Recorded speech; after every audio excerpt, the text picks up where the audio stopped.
क्या आपकी प्रार्थना को कोई सुन नहीं पा रहा है? क्या आपकी प्रार्थना भी सुनी नहीं जा रही है?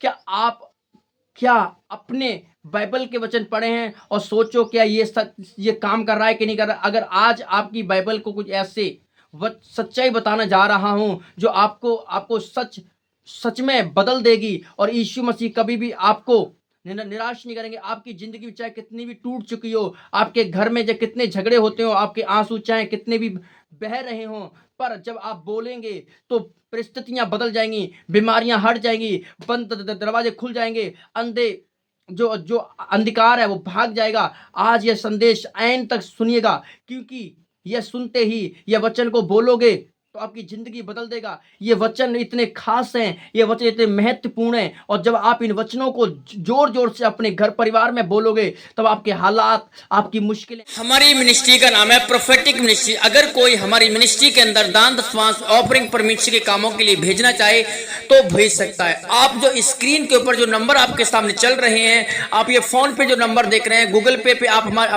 हमारी मिनिस्ट्री के अंदर हेल्प कर सकते हैं, फोन पे पेटीएम कार्ड पर। इन तीनों नंबर तीनों चीजों पर आप हमारी मिनिस्ट्री में हेल्प कर सकते हैं। और आप नीचे जो बैंक अकाउंट नंबर देख रहे हैं, आप उससे भी आप हमारी मिनिस्ट्री में परमेश्वर के कामों के लिए हेल्प कर सकते हैं। और ऊपर जो आप हमारा कॉन्टेक्ट नंबर, मोबाइल नंबर देख रहे हैं, उससे भी आप हमारी मिनिस्ट्री के अंदर परमेश्वर के कामों के लिए ऑफरिंग दान दशमांश भेज सकते हैं। और दोस्तों, जो आप देख रहे हैं स्क्रीन के ऊपर आपके सामने क्यूआर कोड लगा हुआ है। क्यूआर कोड के ऊपर भी जब आप स्कैन करेंगे तो आपके सामने वो इंटरफेस खुल जाएगा, तो आप उसके द्वारा भी आप हमारे परमेश्वर के कामों के लिए, परमेश्वर के भवन के लिए आप परमेश्वर के कामों के लिए भेज सकते हैं। लोग बड़ी बड़ी चर्चों के अंदर, मिनिस्ट्रियों के अंदर तो बहुत दान देते हैं। देखते हैं एक छोटी सी मिनिस्ट्री के लिए, परमेश्वर के कामों के लिए कौन देता है, कितने लोग खड़े होते हैं प्रभु यीशु मसीह के नाम में।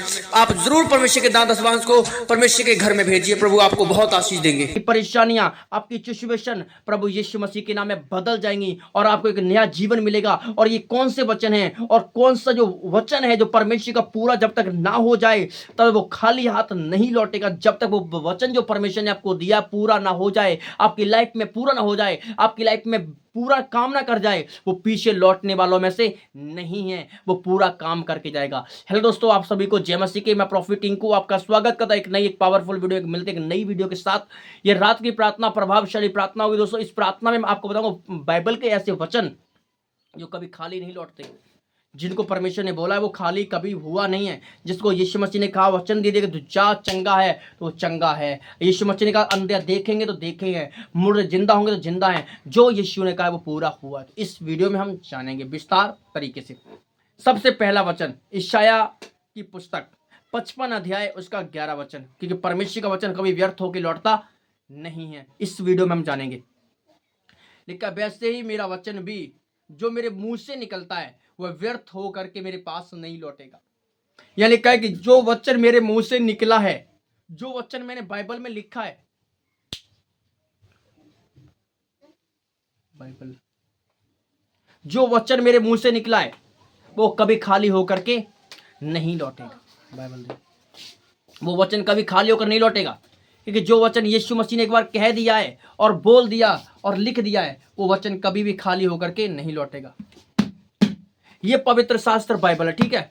इसमें जो वचन लिखे गए हैं ये पवित्र आत्मा की प्रेरणा से और पवित्र आत्मा की इच्छा से और पवित्र आत्मा की मर्जी से लिखे गए हैं। और जो इसमें लिखा है वो कभी भी, जो अगर आप एक बार पढ़ लेंगे तो आपकी जिंदगी बदलना शुरू हो जाएगी, आपकी लाइफ बदलना शुरू हो जाएगी, आपकी जनरेशन, आपकी पीढ़ियां, आपका घर परिवार बदलना शुरू हो जाएगा। क्योंकि इसमें जो लिखा है वो कभी खाली नहीं लौटता। जो वचन से प्रार्थना करता है और जो वचन से बोलता है, जो वचन से कहता है, वो कब हमेशा ब्लेस रहता है और आशीषित रहता है। वो कभी भी बिगर फ्रूटफुल नहीं रहेगा, वो हमें तो आशीषित रहेगा, वो ब्लेस रहेगा, उसके बंधन टूटेंगे।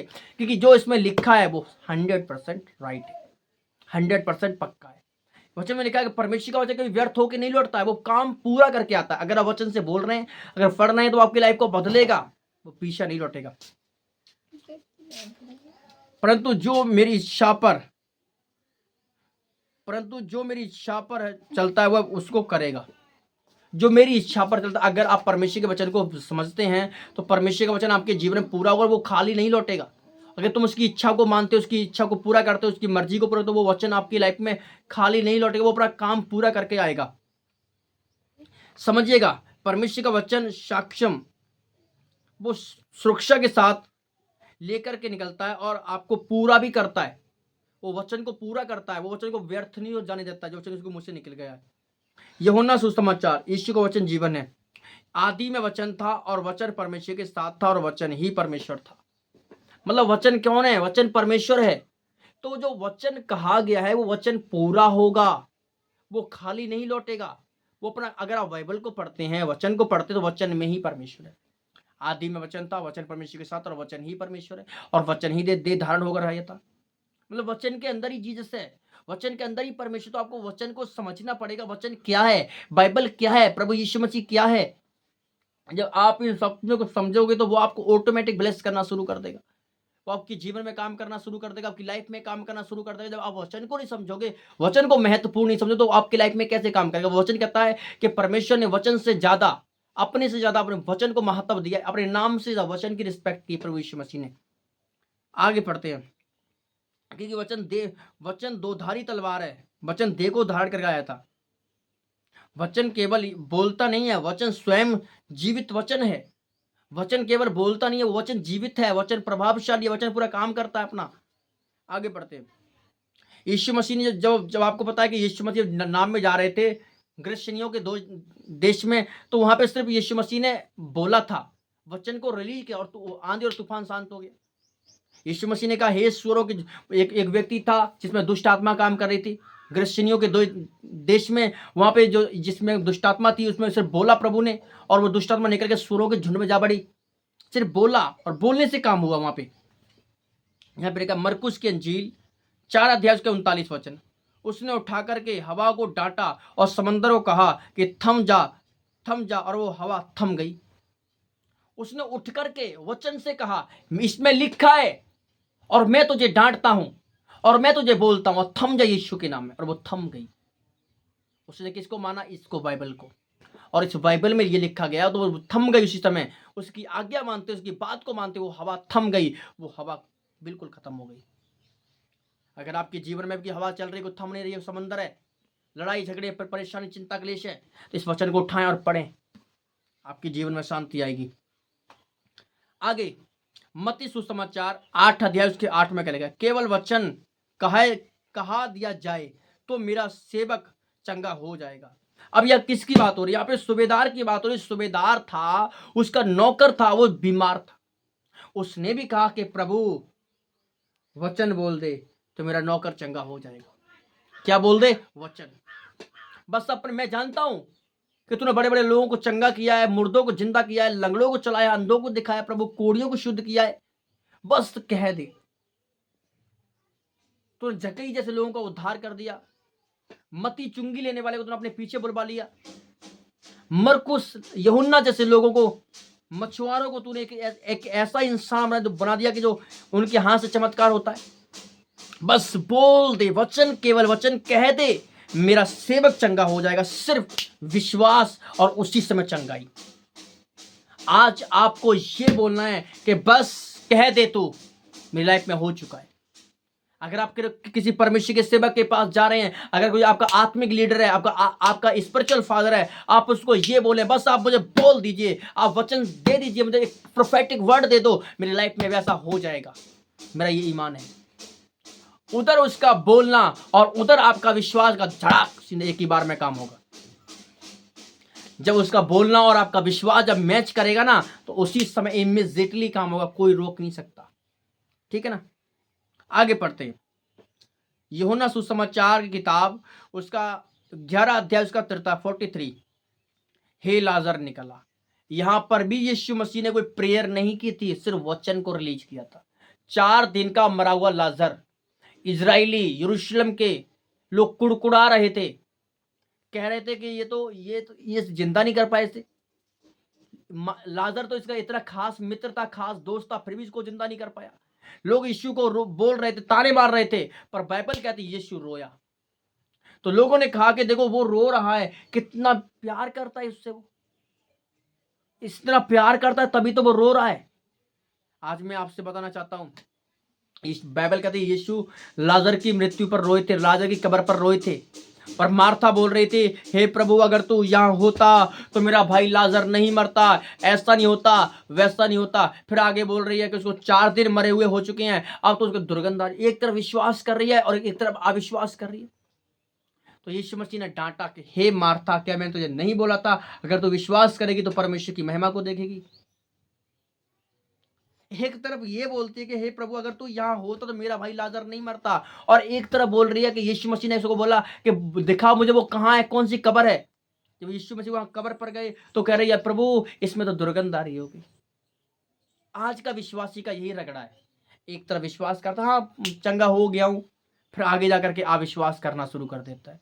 पता नहीं कैसे होगा, ऐसे होगा, वैसे होगा, क्या नहीं होगा। तो आपको सिर्फ विश्वास करना, अगर आप विश्वास करोगे तो परमेश्वर की महिमा प्रकट होगी, परमेश्वर को महिमा मिलेगी इससे। ठीक है, आगे पढ़ते हैं। इब्रानिया की किताब उसका 4 अध्याय उसका 12 वचन, क्योंकि परमेश्वर का वचन जीवित और प्रभावशाली है। परमेश्वर का वचन जीवित है और प्रभावशाली है, वो काम पूरा करके आता है अपना। आपको आज से वचन से प्रार्थना करो, मैं 1 हफ्ते में ना रिजल्ट में तो मुझे बोल देना। आप वचन से प्रार्थना करो, और वचन से प्रार्थना करोगे तो रिजल्ट 100% मिलेगा। बेशक आप पढ़ना लिखना नहीं जानते, पर आप इतना जानते हैं, आप सुनते तो हैं। आप जो सुनते हैं उसी वचन को दोहराओ, उसी वचन को बोलोगे, प्रभु तेरा वचन कहता है कि तो बीमारों को चंगा करने वाला, तेरे कोड़े खाने सब चंगे हो जाए। जब आप वचन को दोहराएंगे 100% काम होगा, 100% काम होगा। आप तो भाई साहब इतनी टेक्नोलॉजी है, मतलब बहुत सारी चीजें हैं कि उनके द्वारा हम सुन सकते हैं, यूट्यूब, फेसबुक, इंस्टाग्राम के द्वारा। तो वचन को सुन सकते हैं, उनको सुनो, रीड करो, और पढ़, और उनको बैठो प्रार्थना में, उनको रिलीज करो। आप रिलीज करोगे तो वो चंगाई आएगी, आशीष आएंगी, ब्लेसिंग आएंगी, और बड़े बड़े काम होंगे। आगे पढ़ते हैं।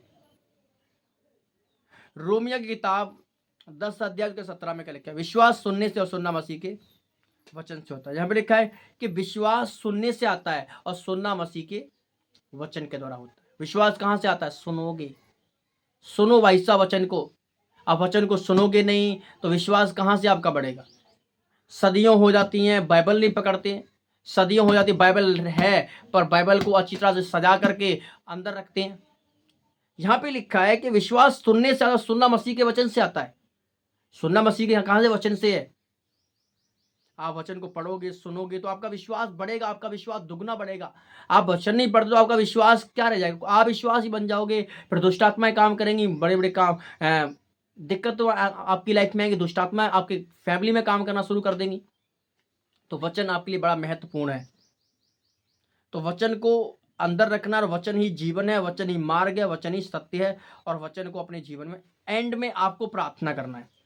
एंड में आपको ये प्रार्थना करना है मेरे साथ में, हे प्रभु यीशु मसीह, आपका वचन कभी खाली नहीं लौटता है। आज मैं उस वचन को अपने जीवन में स्वीकार करता हूँ। जो अंधे हैं, जो आधा है, जो अंधकार में, वो वहाँ पे प्रकाश दिया जाए। जो बीमार है वह चंगे हो जाए, जो निराशा में है वह आशा से भर जाए। मैं आपके वचन पर विश्वास करता हूँ, और इस वचन को मैं अपने जीवन में लेता हूँ, और इस वचन को अपने हृदय में, अपने मन में, अपने दिल में रखता हूँ परमेश्वर।